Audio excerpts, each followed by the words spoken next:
Hi, എല്ലാവർക്കും നമസ്കാരം. ഞാൻ ഇന്നിവിടെ വന്നത് വിശ്വാസങ്ങളും ആചാരങ്ങളും എന്നൊക്കെയുള്ള വിഷയങ്ങളെക്കുറിച്ചൊന്ന് പറയാനാണ്.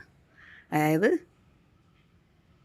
നമുക്ക് പല വിശ്വാസങ്ങളും ആചാരങ്ങളും ഉണ്ടാവുമല്ലോ, അതിനൊക്കെ കുറിച്ചൊന്ന് പറഞ്ഞാലോ എന്ന് ആലോചിക്കുകയാണ്. ഞാൻ നിങ്ങളുടെ സ്വന്തം കലാമണ്ഡലം ഗിരിജാരാംദാസ്, നന്ദനം ആർട്ടിസ്റ്റിക് അരീന എന്ന എൻ്റെ യൂട്യൂബ് ചാനലിലേക്ക് എല്ലാവർക്കും സ്വാഗതം. എല്ലാവരും എൻ്റെ ചാനൽ സബ്സ്ക്രൈബ് ചെയ്യണം കേട്ടോ. മനുഷ്യൻ ഒരു ദിവസം തുടങ്ങുന്നത് തന്നെ ഉറങ്ങി എഴുന്നേൽക്കുമ്പോഴാണല്ലോ. കിടക്കയിൽ നിന്നും എഴുന്നേൽക്കുന്നതിന് തന്നെ പണ്ടുള്ളവർ പറയുന്ന ഒരു ആചാരമുണ്ട്. അതായത് വലതുവശം ചരിഞ്ഞ് എഴുന്നേൽക്കണമെന്ന്. ദിവസത്തിൽ എപ്പോഴെങ്കിലും കുസൃതികളായ ചില കുട്ടികൾ ഭയങ്കര വികൃതി കാണിക്കുമ്പോൾ രക്ഷിതാക്കൾ പറയുന്നുണ്ട്, ഇവനെന്താ ഇന്ന് ഇടതുവശം ചേർന്നാണോ എഴുന്നേറ്റത്? ആ വാക്കിൽ നിന്ന് തന്നെ കേൾക്കുന്നവർക്ക് സംശയം തോന്നും, ഇടതുവശം ചേർന്ന് എഴുന്നേറ്റിൽ എന്തോ കുഴപ്പമുണ്ടല്ലോ എന്ന്. ഇതൊന്നും പേരൻസ് അറിഞ്ഞുകൊണ്ട് പറയുന്നതല്ലെങ്കിലും ചിലർക്കെങ്കിലും അറിയാമായിരിക്കും.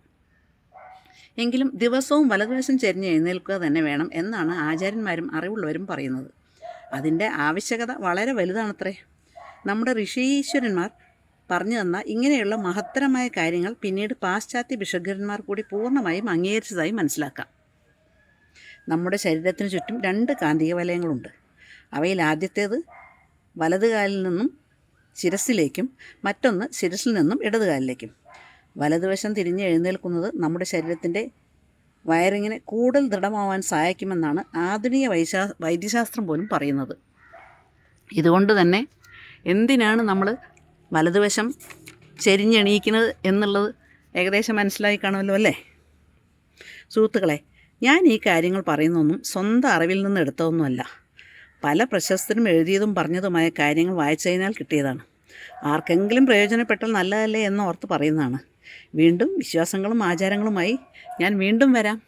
എൻ്റെ കയ്യിൽ കുറച്ച് അറിവുകൾ കൂടിയുണ്ട്. ഓക്കെ, നന്ദി, നമസ്കാരം.